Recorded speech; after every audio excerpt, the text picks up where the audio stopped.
Meanwhile, when a crowd of many thousands had gathered, so that they were trampling on one another, Jesus began to speak first to his disciples, saying, "Be on your guard against the yeast of the Pharisees, which is hypocrisy.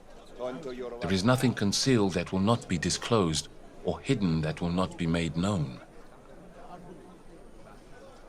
What you have said in the dark will be heard in the daylight, and what you have whispered in the ear in the inner rooms will be proclaimed from the roofs. I tell you, my friends, do not be afraid of those who kill the body, and after that can do no more. But I will show you whom you should fear.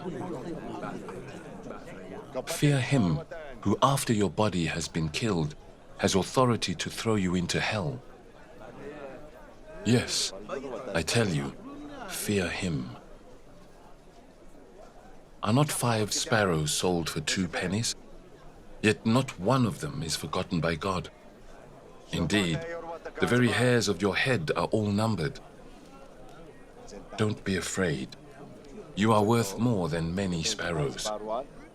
I tell you, whoever publicly acknowledges me before others, the Son of Man will also acknowledge before the angels of God.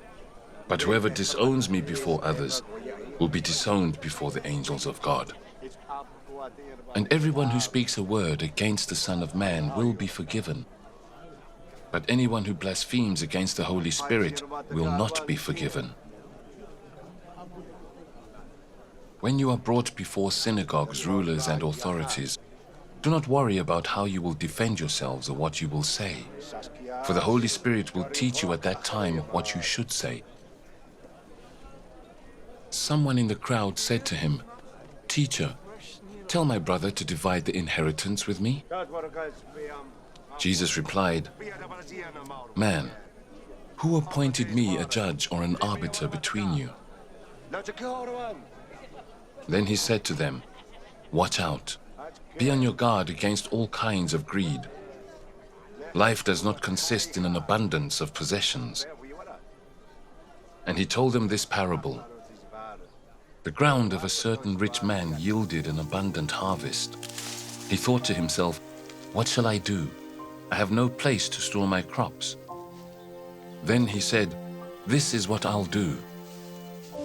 I will tear down my barns and build bigger ones, and there I will store my surplus grain. And I'll say to myself, you have plenty of grain laid up for many years. Take life easy, eat, drink, and be merry."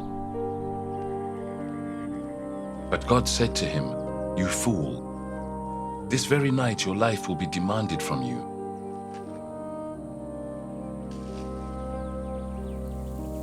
Then who will get what you have prepared for yourself? This is how it will be with whoever stores up things for themselves, but is not rich toward God." Then Jesus said to his disciples, "Therefore I tell you, do not worry about your life, what you will eat, or about your body, what you will wear. For life is more than food, and the body more than clothes. Consider the ravens. They do not sow or reap. They have no storeroom or barn, yet God feeds them. And how much more valuable you are than birds. Who of you, by worrying, can add a single hour to your life? Since you cannot do this very little thing, why do you worry about the rest? Consider how the wildflowers grow. They do not labor or spin. Yet I tell you, not even Solomon in all his splendor was dressed like one of these. If that is how God clothes the grass of the field, which is here today and tomorrow is thrown into the fire, how much more will he clothe you? You of little faith. And do not set your heart on what you will eat or drink. Do not worry about it, for the pagan world runs after all such things, and your Father knows that you need them. But seek his kingdom, and these things will be given to you as well. Do not be afraid, little flock, for your Father has been pleased to give you the kingdom. Sell your possessions and give to the poor. Provide purses for yourselves that will not wear out, a treasure in heaven that will never fail, where no thief comes near and no moth destroys. For where your treasure is, there your heart will be also. Be dressed, ready for service, and keep your lamps burning, like servants waiting for their master to return from a wedding banquet, so that when he comes and knocks, they can immediately open the door for him. It will be good for those servants whose master finds them watching when he comes.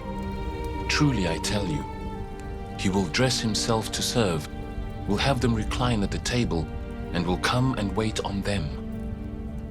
It will be good for those servants whose master finds them ready, even if he comes in the middle of the night or toward daybreak. But understand this: if the owner of the house had known at what hour the thief was coming, he would not have let his house be broken into.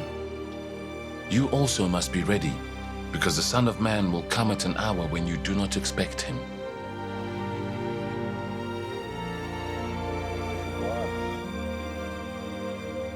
Peter asked, "Lord, are you telling this parable to us or to everyone?"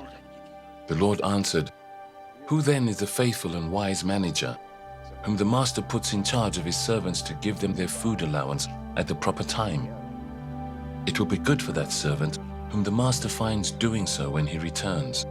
Truly I tell you, he will put him in charge of all his possessions. But suppose the servant says to himself, 'My master is taking a long time in coming,' and he then begins to beat the other servants, both men and women, and to eat and drink and get drunk. The master of that servant will come on a day when he does not expect him, and at an hour he is not aware of. He will cut him to pieces and assign him a place with the unbelievers. The servant who knows the master's will and does not get ready or does not do what the master wants will be beaten with many blows. But the one who does not know and does things deserving punishment will be beaten with few blows. From everyone who has been given much, much will be demanded. And from the one who has been entrusted with much, much more will be asked. I have come to bring fire on the earth, and how I wish it were already kindled. But I have a baptism to undergo, and what constraint I am under until it is completed. Do you think I came to bring peace on earth? No, I tell you, but division.